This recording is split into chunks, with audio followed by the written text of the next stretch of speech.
Shadi. You send videos. নিয়ে চলে গেল আমার মাটাকে। এরকম করে কতবারই যে যাওয়া হচ্ছে আমার মেয়েটার, তারপরেও পুরোপুরি ঠিক হচ্ছে না আমার মাটা।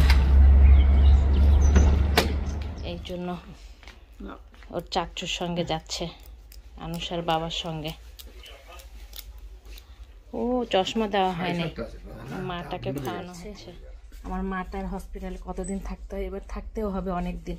ওর বুকের এখানে কেটে একটা মেশিন বসিয়েছিল অ্যাটাক বন্ধ হওয়ার জন্য, সেটা আবার খুলে নতুন করে কিছু দিবে, ওর ট্রিটমেন্ট মানে শুরু করবে নতুন করে আবার কয়েকদিন সময়। আসসালামু আলাইকুম, আশা করছি যে যেখানে আছেন সবাই ভালো আছেন। আমরা আছি মোটামুটি, আমাদের দিনটা তো যাচ্ছে শুধু হসপিটাল হসপিটাল। আমার বড় মেয়েকে নিয়ে আবার হসপিটালে যেতে হচ্ছে বলতে এক মেয়ে হসপিটালে আছে আর এক মেয়েকে নিয়ে আবার হসপিটালে। কি আর করা যাবে, আল্লাহ আমাদের হসপিটালের ভাগ্যেই রেখেছে শুধু। এখন বাজে 7:30। এখন সারিমকে স্কুলে দিয়ে তারপরে আমার মেয়ে যাবে, মেয়েকেও রেডি করব। সারিমের নাস্তাগুলো রেডি করে নিলাম। সারিম অসুস্থই ছিল, 2 দিন পরে যাচ্ছে। এই যে সব লাগেজ গোছানো আমার বড় মেয়ের, 1টা 2টা 3টা। এখন খাবারের লাগেজ করবো, আর একটা মানে খাবারের ব্যাগ আর একটা হবে আমার মেয়ের। বড় মেয়েকেও এখন উঠাবো, নাস্তা করাবো। একদম ব্যস্তময় দিন যাচ্ছে আমাদের অনেক। সারিমের নাস্তা রেডি করলাম, সারিমকেও উঠাইছে, ওর ড্যাডি নিয়ে গেছে টয়লেটে। ওকে হাত মুখ ধোয়া নিয়ে আসবো, কাপড় পরাবো, ওর খাবারটা খাওয়াবো, তারপরে ও স্কুলে যাবে আর ওরা হসপিটালে চলে যাবে। এটা আমার ছেলের চা, ছেলে আবার সকালে চা খায় আর একটু ফ্লাউটি খায়। তা আমার গলাটাও একটু খারাপ, মনে করলাম আমি একটু খেয়ে নিই ওর সঙ্গে চাটা। মেয়ের নাস্তাও রেডি, এই যে মেয়ে খাই স্যুপ নুডলস, এটা রেডি করে ফেলেছি। এটা মেয়েকে উঠাবো, খাওয়াবো আর মেয়েকে রেডি করাবো সারিমকে তাড়াতাড়ি স্কুলে দিয়ে। লেডি স্কুলে চলে যাচ্ছে, আর দেখা হবে না ড্যাডির সঙ্গে, কিন্তু ড্যাডি এখন আপুকে নিয়ে চলে যাবে হসপিটালে। দেখে তাকাও, সালাম দিয়ে যাও সবাইকে। এই যে তাকাও এদিকে, তোমাকে ভিডিও করেছি। আসসালামু আলাইকুম দাও, আপুর জন্য দোয়া করে দাও। এখন আমার দেবর এসে নিয়ে যাবে, কারণ সময় নাই, আমার মেয়েকে নিয়ে এদিকে চলে যাবে ওর বাবা। এই জন্য ওর চাচুর সঙ্গে যাচ্ছে, আনুষার বাবার সঙ্গে। ও চশমা দেওয়া হয়নি, মাটাকে খাওয়ানো। জলদি করে আমার মাটাকে রেডি করায়, এই যে বসায় রাখছি, চলেও আসছে বাইরে। ছেলেটাকে তাড়াতাড়ি বিদায় করা হলো, মেয়েটাকে তাড়াতাড়ি রেডি করা হলো। এত ব্যস্ততা যাচ্ছে আর এত মানে দৌড়াদৌড়ি বলে বোঝানোর মতো না। আমার মাটা যেন দোয়া করে দিয়েন সবাই, আল্লাহ যেন আমার মাটাকে অনেক রহমত করে, ডক্টরদের উসিলাতে আবার একটু ভালো করে দেয়। হাঁটাটাও বন্ধ করে দিয়েছে, মেয়েটার শরীরটাও খারাপ যাচ্ছে। ঈদের পর থেকে ঠান্ডা লেগেছে এত যে মেয়েটার শরীর ভালোই যাচ্ছে না, খুবই খারাপ যাচ্ছে, অনেক ঠান্ডা লেগে গেছে আমার মাটার। তার মধ্যে অস্ট্রিয়ায় যাচ্ছে। আমার মাটার হসপিটালে কতদিন থাকতে হয়, এবার থাকতেও হবে অনেক দিন। ওর বুকের এখানে কেটে একটা মেশিন বসিয়েছিল অ্যাটাক বন্ধ হওয়ার জন্য, সেটা আবার খুলে নতুন করে কিছু দিবে, ওর ট্রিটমেন্ট মানে শুরু করবে নতুন করে আবার কয়েকদিন সময় লাগবে। ওর বাবা তো নিয়ে যাচ্ছে, এদিকে আমি একা। ছোটটা হসপিটালে, ছোট মেয়েটা প্রায় 4 মাস হইতে চললো। মানে শুধু হসপিটাল আর হসপিটাল, আমাদের জীবনটা শুধু হসপিটালই হচ্ছে। এই মাটাকে নিয়ে 2 মাস ছিলাম এর আগে, মানে প্রথমের শুরুর কথা বলতেছি। সেখানে আমার ছোট মেয়েটার 4 মাস হতে চললো। এই হলো হসপিটালের জীবন, বাসা বাড়ির মতো অবস্থা হসপিটালের জীবনটা আমাদের। আসছে মনে হয় বাইরে গাড়ি, শব্দ পেলাম, আসে নাই? আমি তো মনে করছি গাড়ি চলে আসছে। ওকে গাড়ি মানে ভিতরে ঢুকাই নিয়ে যায়, যাচ্ছে ওকে একটু ঠেলে ঠেলে সামনের দিকে নিয়ে যায়, তারপরে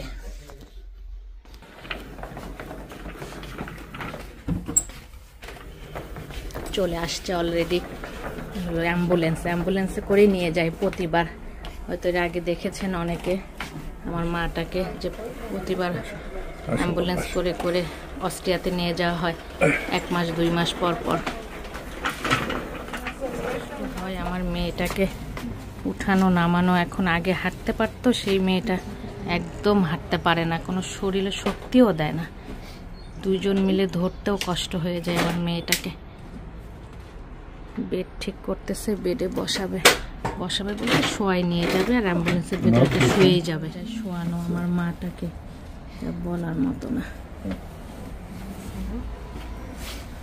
Bleiben die Füße so? Ja, ja.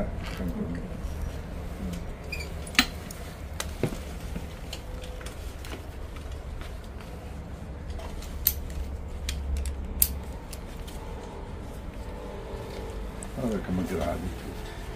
Ja, eben. ব্যাগগুলো সব গাইতে ঢুকাইছো? পরে ভুলে যাও না, খাবার ব্যাগ দিছি, যেটা খাবারের ব্যাগগুলা। এই যে আমার মাটা পুরোপুরি একদম প্যাকিং করে নিল, এটার মধ্যে আটকায়।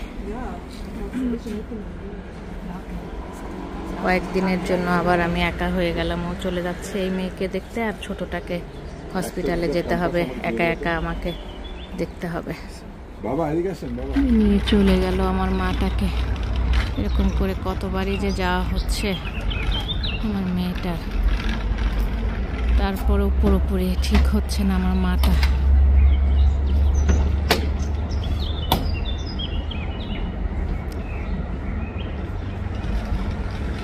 আপনারা একটু বেশি বেশি করে দোয়া করেন আমার মাটার জন্য। আমাদের দোয়া তো থাকেই সবসময়, সবাই বলবেন বাবা মার দোয়া বেশি কাজে দেয়। বাবা মার দোয়া তো সবসময় করি, তার মধ্যে আরও অনেক দোয়া সামিল করে। আল্লাহ কার দোয়া কখন কবুল করে ফেলে কার হাতটা, এর জন্যই আরও দোয়াটা চাওয়া। এই যে কতগুলো ব্যাগ হয়েছে ওর হসপিটালের, খাওয়ার ব্যাগ, সব খাবার রেডি করে দিয়েছি। একটু ভাজি মানে সবজি 2-3 জায়গায়, ডাল। আমার হাজব্যান্ড আবার মাছ খায় না, মাংস তো হসপিটালে নেওয়াও ঠিক না, যাবেও না। এর জন্য মেয়ের কিছু খাবার, তারপর একটু রাইস কুকার দিয়ে দেওয়া হলো। আমাদের গাড়িটা সরিয়েছিল, ওদের গাড়িটা ঢুকানোর জন্য। তো মেলো খুবই বাজে অবস্থা। মেয়েকে বিদায় দিয়ে একটু রেস্ট নিয়েছিলাম, তারপরে নাস্তা করে উঠে আর কি, ঘুমে থেকে উঠে নাস্তা করে রান্নাও শেষ করলাম, কারণ হসপিটালে তো আবার যেতে হবে। এদিকের অবস্থা দেখেন কি অবস্থা। এখন সব গুছিয়ে নিব। রান্না হয়ে গেছে অলরেডি, 2 জায়গায় ভাজি করে নিলাম। এটা মিষ্টি কুমড়ার মতো, ওইটা দিয়ে আলু দিয়ে একটা ভাজি, আর এটা হচ্ছে ফিনকিও, যে ওইটা ভাজি করলাম। এখন বেড়ে নিব এগুলা। আর রান্না আছে, ডাল রান্না আছে, মাংস মাছ সবই রান্না আছে। এই জন্য আজকে আর এত কিছু রান্না করলাম না, কম কিছুই রান্না করলাম আজকে, কারণ মেয়ে নাই, মেয়ের বাবা নাই। এখন একটু কম রান্না করলেও হবে, 2 জন মানুষ নাই। এগুলো এখন গুছিয়ে নিব, তারপরে এদিকে ধুয়ে নিব। তারপরে তো ছেলেকে আনতে যেতে হবে, তারপরে তো হসপিটালে যেতেই হবে ছোট মেয়ের কাছে। হয়ে গেছে, পরে মনে করলাম রুটিটাও বানায় রাখি। যা রুটি বানানো হয়েছিল কালকে সব হসপিটালে দিয়ে দিয়েছে সারিমের ড্যাডিকে। এর জন্য কালকে সকালের রুটিটা এখনই বানাই রেখে দিলাম, সকালের সময় পাই না। অনেকগুলো রুটি বানানো হয়েছে, মা ছেঁকে নিচ্ছে। অনেক 25টার মতো হবে, 25টা 28টা রুটি হবে এখানে, যেন 2 দিন হয়ে যায়। প্রতিদিন বানানো কষ্ট হয়ে যায়। এদিকে ধোয়া সব হয়ে গেছে, হাতের চালও ভিজিয়েছি। ভাতটা রান্না করলেই কাজ শেষ হয়ে যাবে। তৈরি করে কাজ শেষ করে হসপিটালেও চলে আসছি ছোট মেয়ের কাছে। সারিমও বাসায় আসছে, ওকে খাবার দাবার খাওয়ানোর পরে রেখে আসছি, বাবার কাছে ঘুমাবে। এই দৌড়াদৌড়ি আর ব্যস্ততার মাঝে সময় যাচ্ছে, 1 মিনিট রেস্ট নাই আমাদের। হসপিটালে মেয়েটার শরীরটাও খারাপই, বাসা থেকে বলছিলাম ঠান্ডা লেগেছে, এমন ঠান্ডা লেগেছে যে ঠান্ডা বসে কান ইনফেকশন হয়ে গেছে। আমার সারিম তো বলতে পারে, সারিমেরও কান ইনফেকশন, ওকে তো অ্যান্টিবায়োটিক দিয়েছে, ডক্টর খাচ্ছে। তো বড় মেয়েটা তো আর বলতে পারে না, ওকে গ্যাস টানানো হচ্ছিল, তারপরেও ঠান্ডাটা এমনভাবে বসে গেছে, ইনফেকশন হয়ে কানে ইনফেকশন হয়ে গেছে। সেই ট্রিটমেন্টও চলতেছে মেয়েটার। আর হচ্ছে মাথা রেগে করবে 5 দিন, তার সব লাগায় রাখবে, একদম সব তারগুলো এখন লাগাচ্ছে। হসপিটালে হাজব্যান্ড ফোন দিয়েছিল, যে মেয়েটার শরীর ভালো না, এমনিতে শরীর ভালো না, তারপরে ওই 5 দিন এগে করবে মাথার ইসিজি যেটা সেটা করবে, সেটাই লাগাচ্ছে। অনেক যন্ত্রণা করে এটা লাগানোর পরে মেয়েটা। জানি না আল্লাহর কত কষ্ট দিবে আসলে, ভালো মানে বলার কিছু নাই। আল্লাহ খালি হেদায়েত বলতে কষ্টগুলো কমিয়ে দিক, এটাই চাওয়া আল্লাহর কাছে। মেয়ের কাছেও ঢুকে যাব। আজকের মতো বিদায় নিয়ে নিই। মেয়েটাকে একটু হসপিটালে আপনাদের সঙ্গে এখন শেয়ার করব। সবাই অনেক অনেক দোয়া করবেন আমাদের জন্য। আবার দেখা হয়ে যাবে অন্য কোনো ব্লগে আমার মেয়ের কিংবা বাচ্চাদের আবার আপডেট নিয়ে। আজকের মতো আল্লাহ হাফেজ।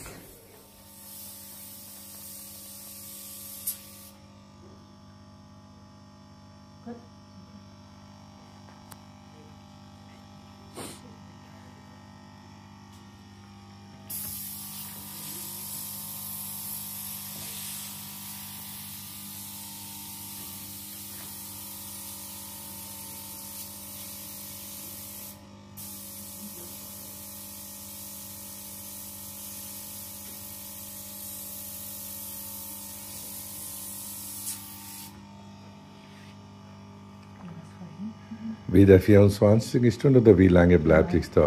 So lange bleibt. So lange wir brauchen, ja. Das bis Wie die meinst du, dass Ärzte es oben sagen, bleibt, die Elektroden? Ja, meine ich. Das musst du mit dem Arzt ausmachen dann. Also, Ja. theoretisch haben wir bis Freitag Zeit. aha. Aber wir waren immer länger da wie. Ja, genau, wie letztes Mal. Ja. Also, Aber letztes Mal war nur 24 Stunden. Okay. ja. War sie übers Wochenende, oder?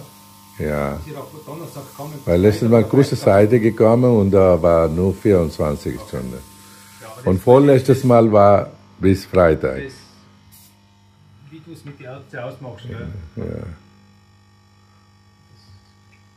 Da haben wir keinen Einfluss drauf.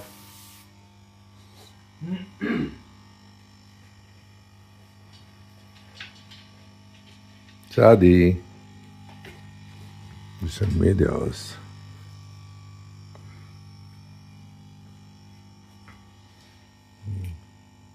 Easy করার জন্য মাথায় ক্যাপেল লাগানো হচ্ছে। এখন এটা মনে হয় পুরো সপ্তাহে থাকবে।